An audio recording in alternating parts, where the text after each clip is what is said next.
Hey everyone, Egman here with a special guest, Mr. No Counters, No Combos himself, Adrian. What's up, everybody? How's everybody doing tonight? I am doing well if you're talking to me. But you Cool. reached out to me with your pan deck that you placed at your local ARG Valentines this last week. What place did you get?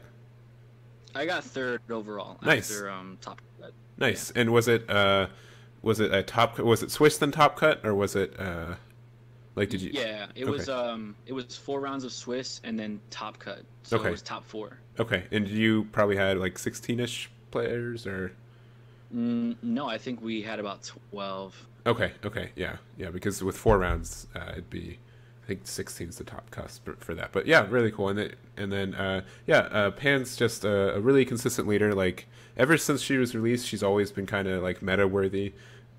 Especially like when it comes to like an untap leader, she was really like the first leader I can think of that people are like, oh, untap actually can be really good. And now I feel like untap is far and wide ahead that just like the best leader awaken skill. So yeah, really really cool leader and really just consistent. So and you Yeah, for sure. and she gets compared to a lot to Baby. Did you ever have considerations to play him this event? So with the release of the parasitic power booster promo, I Mm-hmm. was me and my entire team we were like of course on the whole baby train, but Sure. I just didn't feel like I had enough playtesting with it. And one of my teammates, Graham, he's like the resident baby player, Uh so huh. I was just like, yes, go ahead and do what you got to do. But I wasn't confident enough in it. So like you said in the beginning, like I just went with old reliable. She's Mm-hmm. been a good leader since set three, and I just figured, why not just Yeah, play Pan? we're on the cusp of set six. She's almost a year old. Can you believe that? Like set three Yeah, was that's next wild. month, like a year old. So that's really crazy. So yeah, yeah, really really good leader, and I think it really is the good pick to like. It's like, do you play with the deck that you're not experienced with but has like a higher like win ratio, or do you play with the deck that you're more comfortable with? And I really do stick with the deck that you're more comfortable with. I agree 100%. You will beat yourself up for playing the deck you're not experienced with and then making a mistake in like round seven when you're tired. Yep. So yeah, let's talk about the deck. So for people who don't know, Pan, the front and back side are pretty much the same. When you summon something, the first thing you summon each turn, it gives plus 5k, and then if it has 20k or more power, then you get to draw a card, and then she's an untapped 2 leader. So really cool there, and then you can also abuse that. It's once per turn on either player's turn, so you can use like double shot Super Saiyan 2 Vegeta, and it becomes like a super combo, like a pseudo combo that you also get to play a 15k body on. So that seems really powerful. Yeah, that's definitely the idea behind it, especially early game for defense. Yeah. And but the other main thing that really just Pan's just been taking a hold of since she's released, it's just the Chantac Zeno engine. Kind of infamous to a lot of people, but still just really consistent. And a lot of people like to throw away the term like the necessary evil. But what are your thoughts on the chain?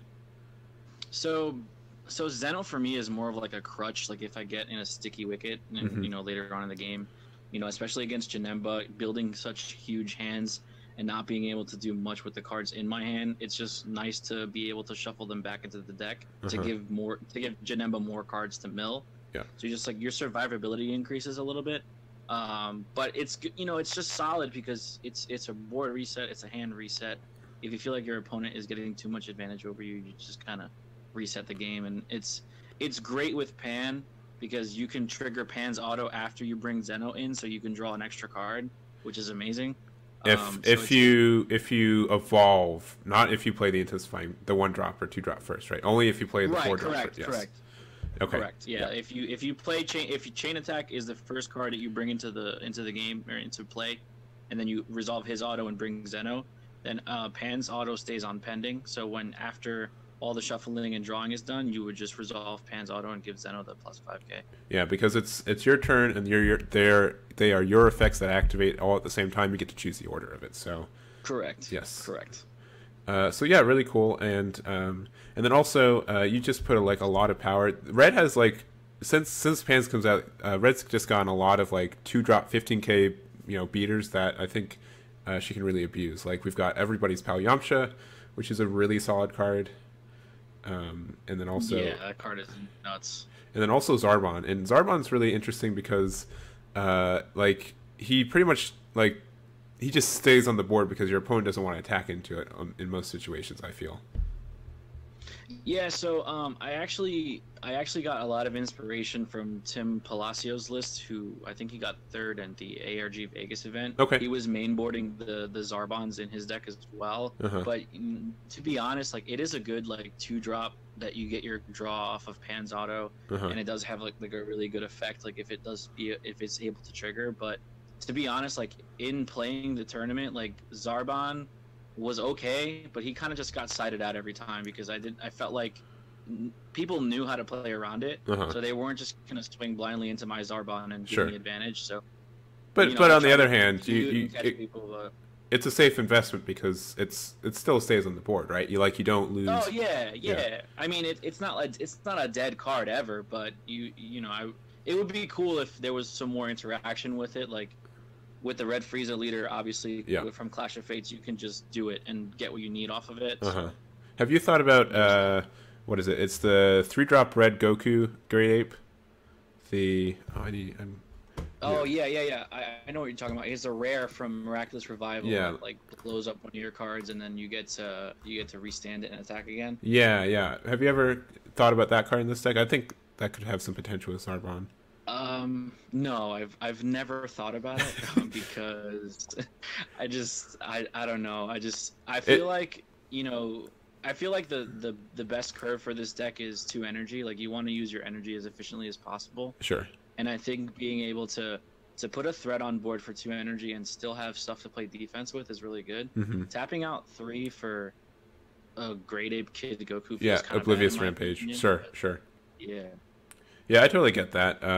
The only reason it's on my radar is because I like to play the Grandpa Gohan chain, which is really important. But that's the only thing I can think of that can really proc Zarbon outside of the Red Frieza. But I'd say I don't know. I obviously haven't played a Pan deck, but he's 15k and he's crit and he has like dual attack more or less, so I could see that being. Something to try, but anyways, I think Zarbon still is a pretty solid pick. And let's see what else he got. You also have 2 Quick Rush Trunks. How good was he? So he was actually really good. Like when I finished the deck, I was missing 2 cards, and I was like, what can I just throw in here? And I was just looking through cards, and oh look, a 2-drop red card that will proc my auto and put crit pressure on the board. And he was actually pretty good, especially in the Janemba matchup. Sure. Like the Janemba matchup. Yeah, it's really good because early game, like they're either gonna waste a ton of cards to combo out, or they're just gonna take that damage. Yeah, I would see that's really good. Would you think that you might put 4 of him in and maybe take out 2 Zarbons or something like that, or what are your thoughts on that? Yeah, I'm taking out all the Zarbons and maxing out on those Trunks. Okay. Like, it's also an Earthling that you can search off of Yamcha, so it helps. Very true. And yeah, I feel like Quick Rush Trunks was like really popular for like a month, and then Intensifying Power Trunks came out for whatever reason, and like, oh cool, we can just do the chain a turn earlier. Thanks, Bandai. Absolutely. Yeah, I feel the same way about it. So let's see what else. So 2 Bodyguard Legic. What are your thoughts on this card? So Legic for me is like a good turn 1. Like if I'm going second and I don't have a turn 1 play, like if I don't want to give my opponent 2 cards by using a Kaba, or if I don't want to give up one of my intensifyings, I'll just charge and then free play a Legic if they have a board. Yeah. And it still procs my leader's auto, drawing me a card, and it gives me a blocker. Yeah. So it's not a bad turn 1, and if I leave the energy up and I have a double shot in my hand, the next turn I get to combo with it and draw another card. So it's just an okay card. Like it's not too bad, but later on, like the longer Legic sits on the board, the more value it gets later on in the game. Sure. So it's not too bad. And he's like a 15k, blocker isn't too shabby, right? Like it can block leader attacks and stuff like that. I wouldn't say it's for nothing. They'd have to for turn 1 and 2, they'd have to combo out to get rid of this Legic. When he came out for free, and you got to draw a card for him. So I think that's really good value play. Yeah. And then let's see, we've got 2 Digging Deep Vegeta. How would you say how how frugal were you with your life? Were you digging deep with Vegeta a lot, or were you saying like, oh, I'll just be really passive? I really don't get too much from Awakening anyways. So, what are your thoughts? Right. So I think just playing Pan for like almost 2 months now, I think it really depends on your matchup. Sure. If you're playing against, again, I'm going to say Janemba. If you're playing against Janemba, the more battle cards you put on board for them to attack into, the less life you're going to get. Like, they're not going to hit your leader, they're just going to hit your battle cards. Yeah. So in the Janemba matchup specifically, digging deep is a monster because he puts so much pressure on Janemba. And then especially too, like in the Shenron matchup, you just need it. It's just a really solid red battle card that's gonna give you that's gonna control your awakening state because it's up to 2. So you can take 1 and then awaken with something else if you need to. Yeah. But I think it's really good, and I feel like moving forward, just the organic development of the deck, I think 3 is probably the best number to play. Sure. Just so you can see it when you need it. But 2 was fine for the event. Sure. And then I saw you have 4 Fearless Pan and 4 Foreseeing Hits. Probably 2 of they're actually like pretty good supers, and I think they're 2 of like the most expensive ones right now, which is really saying something. But would you say that Maxion and 4 both were really good, or do they kind of get overclogged in your deck at 4? So hit might be, I was probably being a little too greedy with 4 hits because there was a lot of times where like turn 1 and 2, like I would open with like 1 or 2 hits after a mulligan and like have to just like throw them down as energy because it's not going to be of use to me until later on in the game. So I was probably being a little greedy with 4, but at the same time, again, if Janemba mills your hits, you kind of lose, so I had to max them out. But Pan at 4, like I wish I could play 8 Pans. Pan is just so good, it's ridiculous. Yeah, it's its own win con built into a battle card. It's disgusting. Yeah, and that's what I see a lot. Like, it's a defensive card that can also sometimes win you the game for no good reason, right? Like that's crazy. Yeah, it's bananas. And I think that's really good. And then also you've got Time Patrol Trunks. I thought about have you thought about running Trunks Overpower or Power Overseeing Time? That's the so I know that's like a hot side deck option right now for most decks, just because it's a 20k double strike that literally searches whatever you want from your war. But for me, when it comes to frugalness in this game, I'm not so frugal with like my life or my hand advantage. I'm really frugal with how I use my energy. Sure. And just if I'm already awakened, I'm tapping 2 for a battle card that I'm only going to use that turn. So if I can't kill you that turn, then I've already committed 2 energy to it. Sure. And it doesn't do anything for me except give me a card. Like I'd rather tap out 4 for hit and look at your entire hand. Yeah. And just kind of calculate how I'm going to win that way. Sure. I understand why people play it because it does fetch you stuff, and I can see why people side it, especially against like hand destruction decks and stuff like that. But for me personally, I think I don't know. I wouldn't feel too good tapping 2 energy to play it. Sure. I get that, and I looking at the deck, like I see some synergy just because it's still an Earthling, so you can get it from Yamcha, and it is double strike, which I don't think you. Besides, Fearless Pan can give everything double strike, but besides that, and like Foreseeing Hit, I can see that, but I understand that like two is a really big investment, especially if you're not sure if it's going to win you the game or not. So right. I mean, I'm not saying it's a bad card by any means. I'm just saying for me personally, I didn't really consider it because it's not your play style. The overwhelm card I'm playing in a deck. Yeah, the only overwhelm card I'm playing in a deck is Time Patrol Trunks. Sure. It's just that much better. Yeah, and that's the really big thing that people don't understand when they look at deck lists and like, oh, why aren't they running this? And it really does come down to just people's play styles. They know like, oh, this deck could be like a couple % better, but like me playing personally, this is how I play the deck, and this is how I know the deck will function 100% with me instead of like 95% with someone else's list. Right. So I think that's it for the main. Let's jump to the side real quick. So you've got 2 Midas Kili Zone, 2 Cronoa, 2 Dark Power Black Messian, 2 Haru Haru, a Fu Shroud of Mystery, a Planet M2, 2 Unending Awakenings, a Body Change Ginyu, and the new secret rare Frieza's Army Reborn. Which ones? Yeah. And I can like, it's the cheese, but it's like really good cheese. So it's Yeah, but it's really good cheese. it is the tastiest cheese. What would you say was probably the MVP from your side deck? Would you say that most of these cards were used, or what were your thoughts and experiences? MVP of my side deck Yeah. was Haru Haru and that second M2 that I have in there. Like, everything else was kind of like I didn't run into any Shugesh, which was weird. Sure. Like my one teammate was playing my one teammate who actually won the event, he was playing Broly How to Mastery. But I didn't run into him at all. Like I just didn't see him. Like I dodged him the entire event.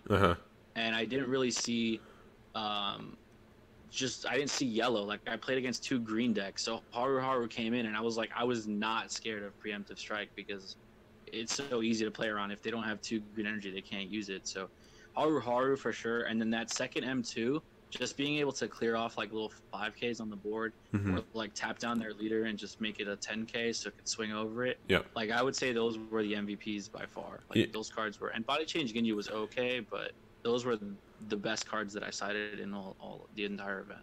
Yeah, it's really like with Planet M2, like it's the card that like you only want to see one of, but when you see it, you feel really good. Like it's hard to justify especially running. if you can see it early. Yeah, like if you can see it turn 1 and just get it on board, it just sits there. Yeah, and then they're like, "Oh, great! Now I don't want to play any 1-drops for the rest of the game. Thanks, man." Right. That's basically how it works. Yeah. So, well, cool.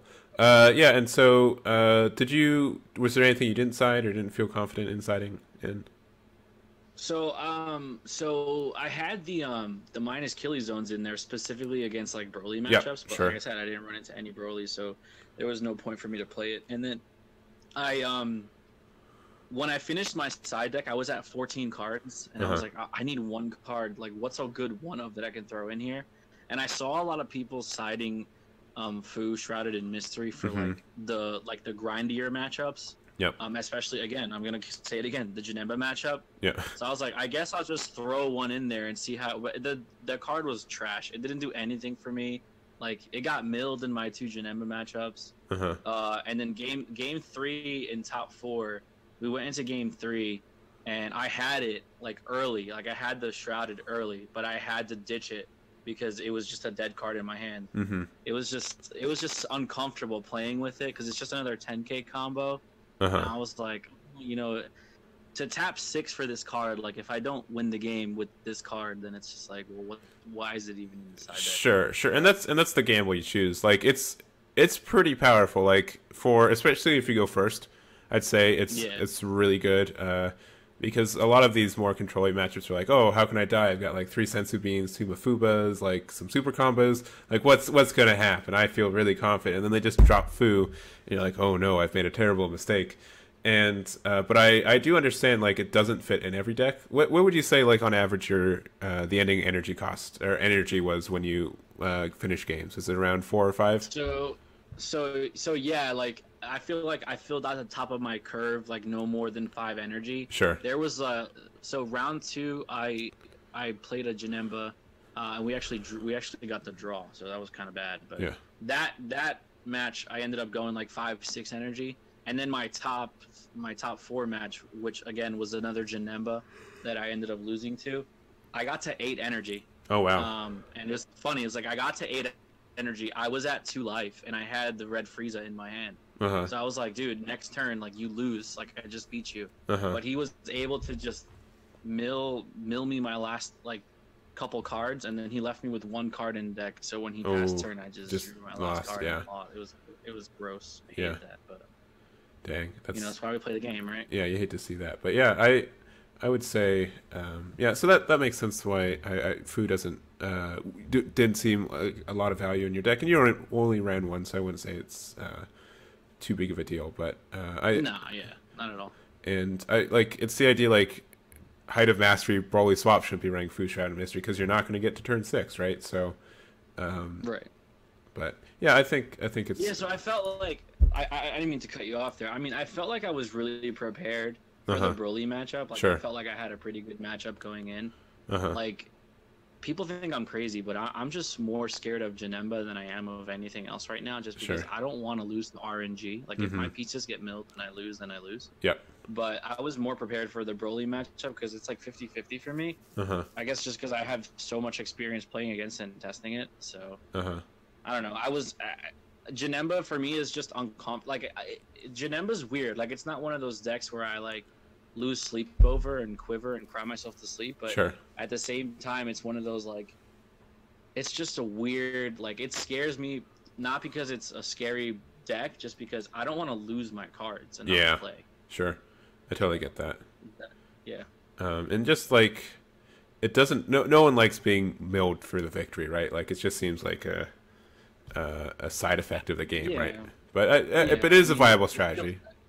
But I'd say I'd never play mill, but only because I'd hate to face the mirror match. I've heard that's, like, awful.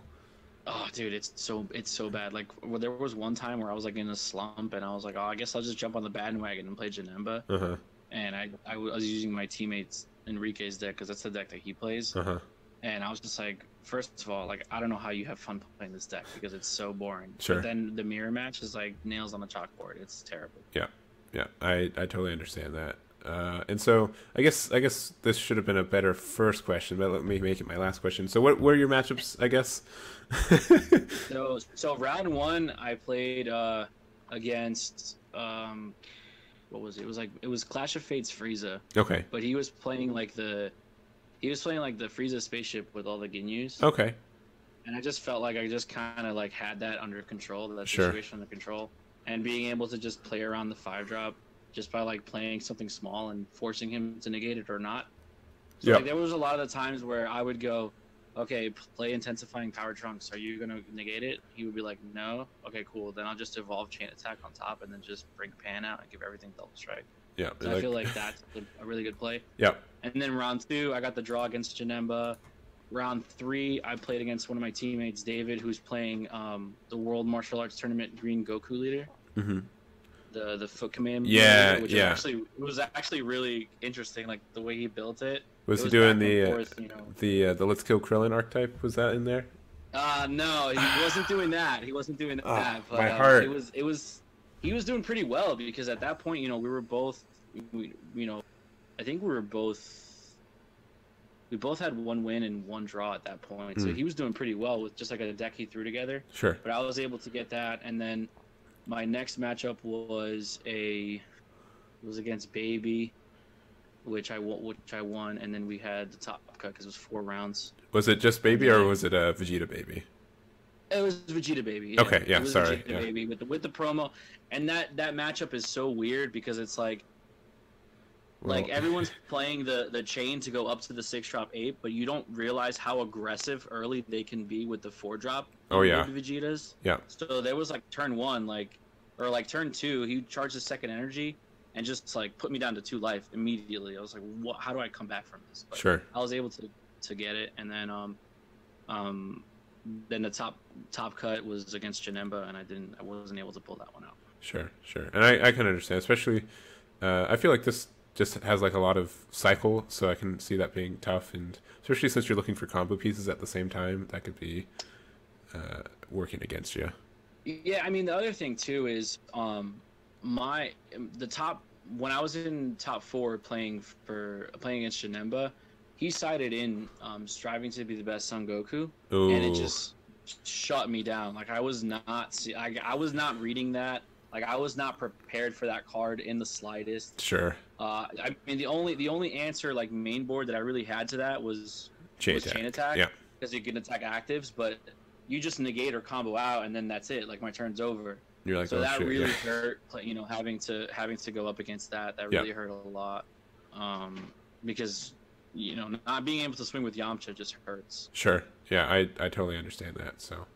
Yeah, I mean, but all in all, it was a solid event. I mean, we were there late. Like, we didn't get to Top Cut till like about midnight. I don't think I left the store till like 1:32 in the morning. So. Wow, dang. Not to make excuses, but I was pretty tired. I mean, after a full day of working and then playing an event, it was kind of rough. I mean, I lost to a good player, so I'm not too mad about that. I just hate losing to Janemba because it's like, I feel like I get closer and closer and closer to beating it, but I just still lose. Yeah, and especially like just their defense game is just so it's just so strong, and you can't really read how much defense they have in their hand too, because there could be so much of it, right? Yeah, it's weird. Like I was having a conversation the other day with like when you're attacking Janemba, like you can't just hit it with like 10 or 15. Like you have to combo up a little bit. Yeah. Kind of like when you used to play against Hercule, like you would have to combo up to kind of force them to use cards. Yeah. So I feel like the sweet spot when you're attacking Janemba on the front side is like 20. Yeah. And then when he's awakened, try to get to like 25 or 30. Yeah. Have you any thoughts of running like East Kai or like Champa? Just you have a fair amount of crits, and I can see like. So yeah, like I've already changed the build. Like Okay, that's not okay. my most updated build. Like I've already changed it. Like playing through the event with that deck, I was like, I can already see what changes I would make. Mm-hmm. You know, so I threw in like 2 East Kais. Yeah. You know, to just have that, because there was a lot of times where I was at 4 energy and I was only playing a 3-drop, or I was only using 3 energy, and I would still have 1 energy open. Yeah. I would just leave it up passively for defense, but then I would be like, okay, well, if I had a double strike Champa in this situation, I could probably win. But yeah, you know, double strike crit everybody, is stupid powerful at times. So yeah, it's ridiculous. It's just so much pressure, and it's especially early like that. Like if you slam a Trunks on board and you have an energy open and you give it double crit, you know, a lot of people forget that even though, you know, Pan's obviously optimal use of her auto is to give something 5k and make it a 20 so you can draw. But if you give the little guys like Trunks and Kaba 5k and then they use their autos, they're swinging for 20 every time. Oh yeah, like a lot of people forget like how hard that is to deal with in the early game. Yeah, turn 1, that's like you have to combo 3 cards. That's not. Yeah. No one wants to do that. Yeah. So. Yeah, but anyways, thank you so much for coming on the show. I also still have my ARG Valentines spreadsheet. I'll put that in the description as well. Also, any links to No Counters, No Combos. If you guys aren't already following, they have just a great YouTube channel and also a podcast that, you know, has like famous YouTubers on it sometimes. So definitely check that out. And yeah, I'll make sure all links are there. Anything else from you, Adrian? I just want to thank you for having me on. You're doing Definitely. great work. I'm really happy with where you're at, and shout out to everybody else in the community as far as content creators, and shout out to my team and my sponsor, Computer and Gaming Universe. Yes. Well, thank you very much, and that'll be it. So we will catch you all next time.